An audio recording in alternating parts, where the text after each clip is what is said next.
withdraw na sa Dios Amahan ang sanctifying grace nga gisulob ngadto ni Maria. Diya pa siya sa tiyan sa ginahan, full of grace, puno na siya sa grasya, kay Ginoo na kaniya. Mao na ang atong pag-ilas mga birhen nga duol kay kasing-kasing ni Jesus, ang iyang mga pag-ampo ngadto siyang anak dili gyud balibaran, og siya na mo sang modelo nato panig-ingnan sa kaputli, puyo ta sa buutan ng matarong kinabuhi, putli nga dili ta maghimog sa mga malaway nga buhat, mga adultery, masturbation, likayan ta na.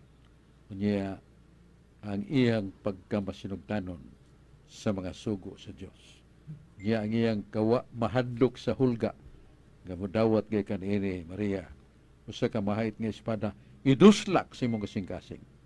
Sa imong ni Santa Maria, matuman gani kanako.